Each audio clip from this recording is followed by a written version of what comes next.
Bonjour à tous, deuxième vidéo sur les fonctions affines. Donc on va voir dans cette vidéo les propriétés de ces fonctions, à savoir le sens de variation et le signe. Alors on va commencer par le sens de variation.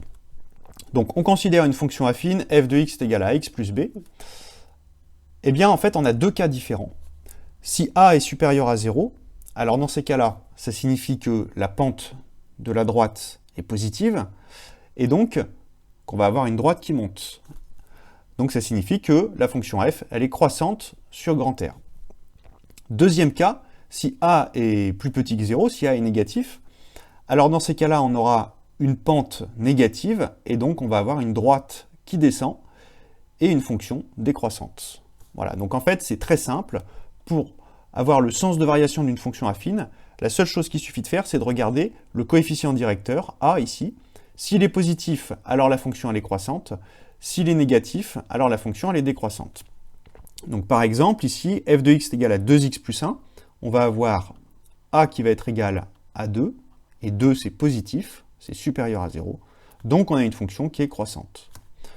De même, g de x est égal à moins 3x. Dans ces cas-là, on a un coefficient directeur qui est égal à moins 3, qui lui est négatif, et donc on a une fonction qui est décroissante. Alors, on va passer maintenant au signe d'une fonction affine. Et donc, pour étudier le signe d'une fonction affine, on va d'abord se poser la question en quelle valeur la fonction s'annule. Puisqu'en fait, l'endroit où la fonction s'annule, c'est l'endroit où elle va changer de signe. Donc, on avait vu dans la vidéo précédente que la droite, elle coupait l'axe des abscisses en moins b sur a. Donc, f s'annule en moins b sur a. On va démontrer cette propriété. Donc, on va se poser la question, quand est-ce que la fonction s'annule? Donc, en gros, on va chercher x tel que f de x est égal à 0. Où f de x, en fait, c'est n'importe quelle fonction affine, donc c'est une fonction qui va être sous la forme ax plus b. Donc f de x est égal à 0, c'est équivalent, ça veut dire la même chose.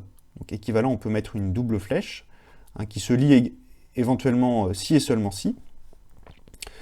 Donc f de x est égal à 0, c'est la même chose que de dire que ax plus b est égal à 0. Puisque f de x est égal à ax plus b. Et donc en fait, là, on est ramené à résoudre une équation. Ax plus b est égal à 0, qu'est-ce qu'on va faire? On va passer le b de l'autre côté, donc ça va nous donner ax est égal à moins b. Et ensuite, on va diviser par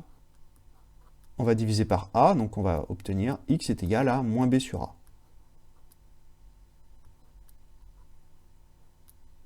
Voilà.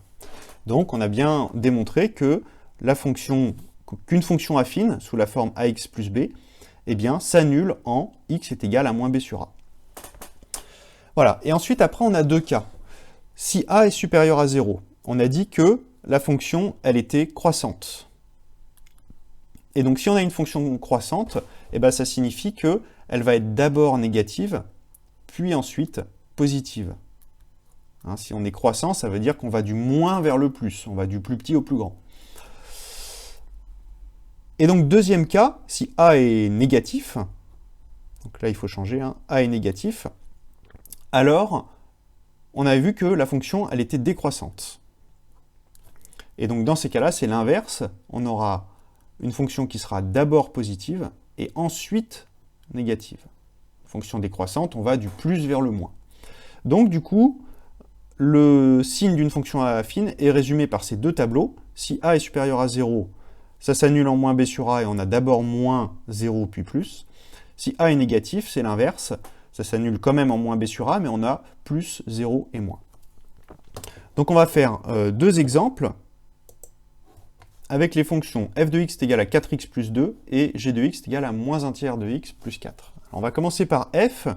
Et donc pour pouvoir réaliser le tableau, on va réaliser un tableau. Donc on va avoir x ici, f de x. On sait que la fonction elle est définie sur grand R, donc moins l'infini plus l'infini.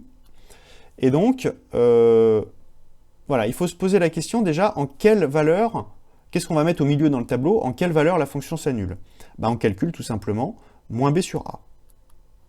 Donc moins b sur a. Là, on voit que a est égal à 4, et b est égal à 2. Donc moins b sur a, ça va nous donner moins 2 sur 4. Donc c'est-à-dire moins 1 demi, on peut simplifier par 2, ou encore moins 0,5. Donc ici au milieu, on va mettre moins 0,5. On a dit que la fonction, elle s'annulait en moins 0,5, donc le 0, il est au milieu. Et ensuite, il faut se poser la question, est-ce qu'on va mettre d'abord le moins ou d'abord le plus? Bah pour ça, on regarde le coefficient directeur. A, on a dit qu'il était égal à 4. 4, c'est positif. Donc, la fonction, elle est croissante. Et si la fonction elle est croissante, elle va être d'abord dans les négatifs, d'abord en bas, puis dans les positifs, en haut. Donc, on va avoir d'abord moins, puis plus. Voilà, on va faire la même chose avec la fonction g. Donc, même chose, on réalise un tableau. Cette fois-ci, on met g de x dans la deuxième ligne. On est toujours défini sur grand R. Et on va calculer moins b sur a. Alors, moins b sur a. Le coefficient directeur, ici, c'est moins 1 tiers. Et l'ordonnée à l'origine, c'est 4. Donc si on fait moins b sur a, ça va nous donner moins 4 sur 1 tiers. Sur moins 1 tiers. Donc déjà, on divise deux nombres négatifs, donc on va avoir un résultat positif. Et on divise un nombre par une fraction. Il faut se souvenir en fait que quand on divise par un nombre, ça revient à multiplier par l'inverse. Donc là en fait, ça nous donne 4 multiplié par 3 sur 1. Donc c'est-à-dire 4 fois 3. Donc c'est-à-dire 12. Voilà, donc la fonction elle s'annule en 12. D'ailleurs on peut le vérifier, hein. 1 tiers de 12 ça fait bien 4. Et donc, moins 4 plus 4, ça fait bien 0. Donc, voilà. Ici, la fonction s'annule en 0. Elle s'annule en 12. Reste à placer les signes. Donc, on regarde le coefficient directeur. On a a qui est égal à moins 1 tiers. Bah, moins 1 tiers, c'est un nombre qui est négatif. Donc,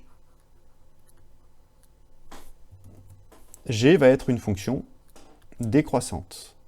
Donc si on est décroissante, on est d'abord en haut, donc d'abord positif, puis en bas, donc ensuite négatif. Voilà. Donc voilà pour les deux tableaux. Donc ce qu'il faut retenir dans cette vidéo, une fonction affine s'annule en moins b sur a. Ça, ce résultat est important. Donc soit on l'apprend par cœur, soit on le retrouve en résolvant l'équation ax plus b est égal à 0. Donc ça, c'est la première chose. Et deuxième chose, le coefficient directeur permet d'avoir le sens de variation de la fonction et donc également le sens des signes dans le tableau de signes. C'est la fin de cette vidéo, merci de l'avoir visionnée. Tu pourras trouver davantage de ressources sur ma chaîne ou sur mon site internet www.zmath.net. À bientôt!